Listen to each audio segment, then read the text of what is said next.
Welcome back to One Punch Man Anime Review, Episode 3. Yeah, first time in a year I've said, because usually it's just been special, just reviewing whatever new chapter comes out of the manga. This time, viewing the first episode of Season 2 of One Punch Man. Well, it's not done by Madhouse, but JC Staff, and this is my honest opinion. Now, after watching this episode, the animation is not terrible. No, I'm not sure what the heck people were talking about. Like, they say the episode disappointment, and the animation looks terrible. I watched, I'm like, it's the similar style to what Madhouse used. I mean, yeah, it may not be the same exact style, but it's a very similar style what they use. Yeah, and this episode is called Return of the Hero.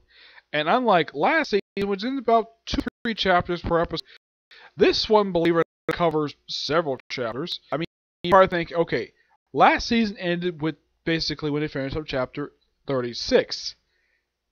And you might think, okay, maybe this season started with chapter 37. Nope. This episode did not cover that. Nope. This episode just covered. I'm not sure that covered. Oh, my apologies about that. Yeah. This episode covers chapter 38 to 40 of the manga, pages 20 to 30 of chapter 41, and pages 36 to 39 of chapter 42. Okay. Seems a good amount of about chapters. Now, there is about a few characters making a debut in this episode. We have Tongue Stretcher. Yeah. A Lizard Man. Yeah, seriously, a freaking Lizard Man. We have Magic Trick Man, Heavy Tank Loincloth. Yeah. Some of these characters just not that interesting at all. The episode starts off pretty much how chapter 38 started off, with King confronting the character King was introduced in the last season, and he makes frequent appearances in the manga. Yeah, he's confronting a Lizard Man who's sticking out his tongue. And the character reminds me of a character from Hunter x Hunter. Yes, there's a character very similar in appearance to this particular character from the Chimera Ant arc. Yep, it's the one who actually looks like a freaking lizard man, and, well, more like an iguana. Sticks his tongue out, intimidates him, the guy runs away. Then King, and of course we see Saitama and Genos in the episode. Saitama does not put on his... Now, does it be curious though, does Saitama wear his superhero outfit in this episode?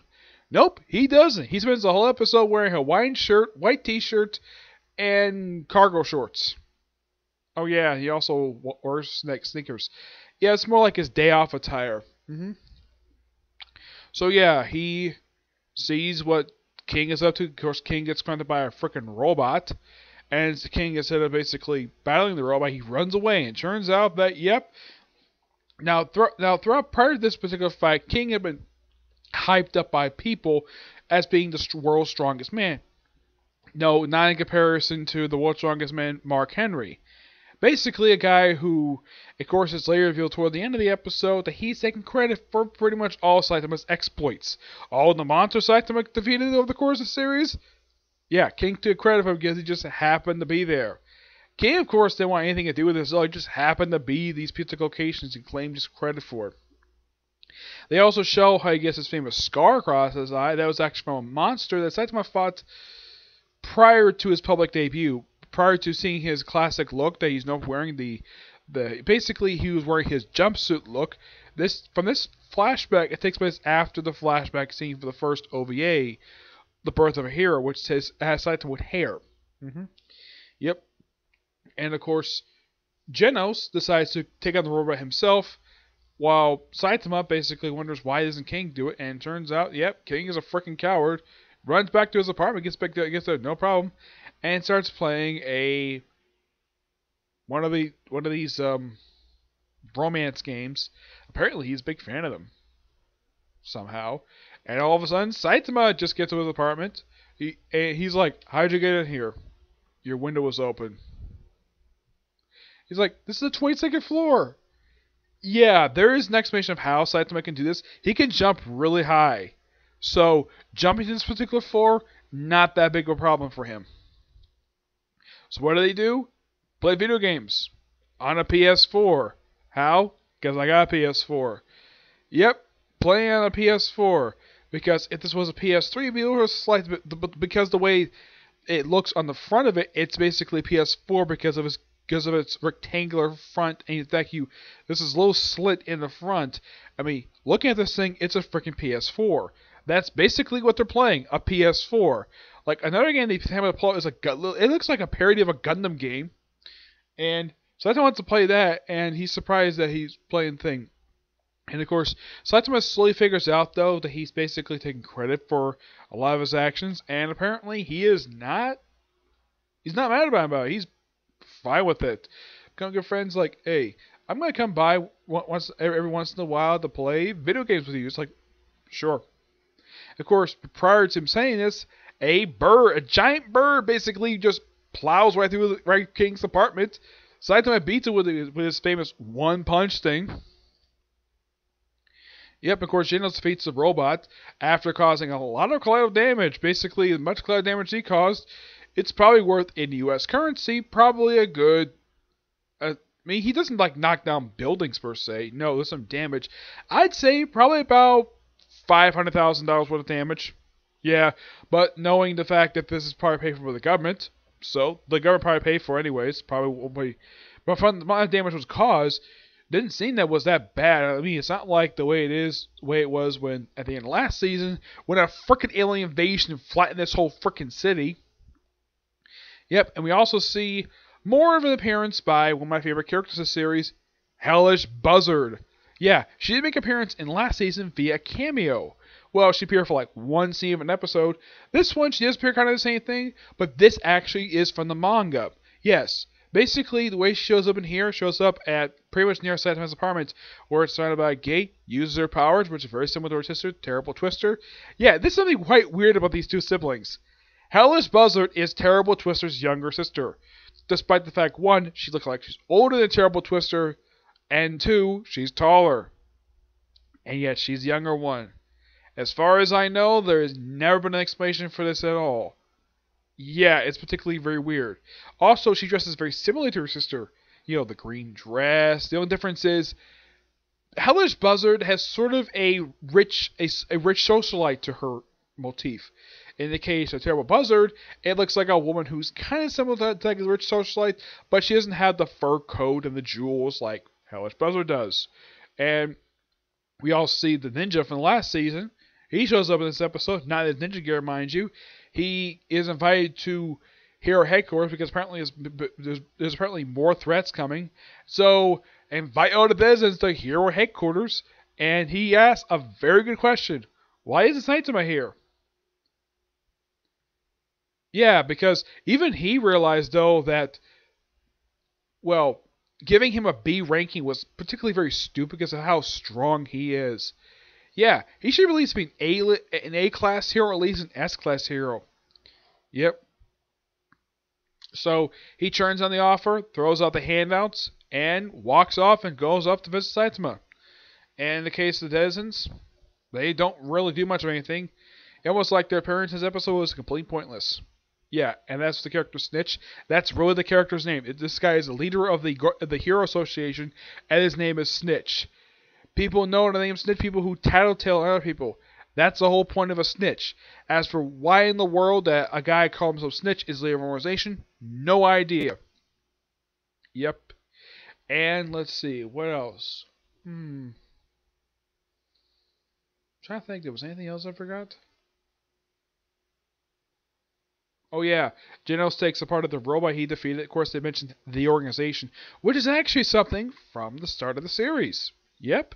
An organization that Saitama and Genos basically kind of know about. They know about this organization, and apparently it's a G4 robot instead of the organization. Yeah, and of course they reference the whole plot thread of him looking for the rampaging cyborg. Yeah, in case you're wondering, by the time of the current where basically I started reviewing, he still hasn't found the damn robot. Nope, he hasn't. I mean, this episode is more basically a spotlight on the character King. He gets a good amount of development in this episode. Saitama doesn't do much of anything. As a matter of fact, that's the thing basically after chapter 36.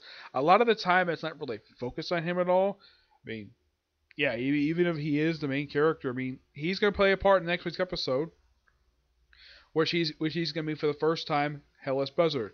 Genos meeting Hellish Buzzard on the train, that was perfectly fine.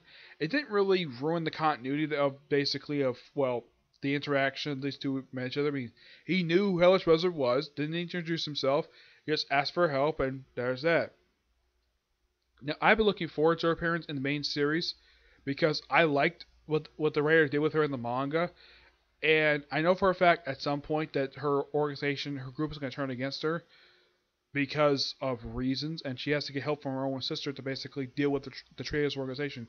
So basically, she's the leader of the Buzzard group, and yeah, definitely looking forward to her first ever meeting with Saitama. And she has a strange obsession with him. Yeah, as for the obsession, now at first she wants him desperately to join her organization. And then after that, she stops, and then she just basically obsesses over him, and Genos basically doesn't like her very much, and basically has her be polite a lot of the time. That's the way it is in the manga. But I'm sure the anime probably get to it at some point. But overall, this episode only adapted like 3 full chapters, and like 3 pages from one chapter, 3 pages from another chapter. So there is a slight possibility that next week probably we'll go through, let's say, the whole thing with Hellish Buzzard, probably next week. I'm hoping they cover a good chunk of the manga with this particular season, because now I did hear exactly how many episodes this season is going to have. 12. When I heard them, like, really? 12? Just like season 1? Is there a reason why we can't do more than 12? I'm sure a lot of people are probably questioning why JC staff wanted to do 12. I mean, Madhouse did 12 for a very good reason, because they did not know if One Punch Man was going to be a hit. And they were completely blown away at how much big a hit it was. And then, of course, they passed into season 2 for some reason. Yeah, I've not heard an explanation of why they passed on season 2. I mean, it's not like they can't afford to do it. I mean, yeah, they spent a lot of money focused on doing series like Overlord, but they apparently just didn't want to do season 2. Yes. Now, in the KCAC staff itself, this is probably I think like the first or second series I've come across where they actually, and I got hands to the animation. It's actually not that bad. I'm not sure why people are saying this episode with disappointment. It's adapted from the frickin' manga. Of course, the manga was just like this. I mean, yeah, I love the fact they kept the whole stylized stuff that Madhouse used for this particular for this episode. I love the fact they kept that style. It's like the people who worked in this episode basically did animation, from the look of it, did work on the previous season. Yes, so we kept, that's the way it looks to me anyways. I don't know if that's really true or not, but appearance-wise, it kind of looked like it does. Despite the fact it doesn't have the same director as the previous season did. I'm sure it has the same writers as the previous season. I'm sure it does. But as for the same animation does, I'm not really sure, but yeah. So, that's it for this particular review. Good episode. I actually loved it. Also, I forgot to mention, Genos goes visit the guy who basically turned into a cyborg, and asks basically uses the parts of this robot he actually defeated to fix himself. And boy, he is not looking very good. He lost his arm. He got part of his shoulder blown off, and part of his face is gone. So yeah, it's gonna be quite a while. I mean, does this man have any skin left because he's turned into a freaking cyborg? I mean, I'm sure probably his only organic part is probably his freaking brain. But that's what else, I have no idea. Also, it's kind of difficult for a cyborg to have children. Yep, kind of difficult. Okay? So yeah, that's it for this particular review. I have one more video coming today, and that's a Comic Corner. Now, those be curious though, is this going to be a regular basis where One Punch Man is reviewed on Thursdays? No, I'm actually going to review it on Tuesdays. Along with Black Clover and Fairy Tail. It's basically taking the place of Tokyo Ghoul after not having a third series to review on Tuesday, not since October of last year. Though, like with Tokyo Season 2, it's 12 episodes. Yep. So yeah, until you see in my next video, which is going to be a comic corner to do next, okay? See you next video. Bye.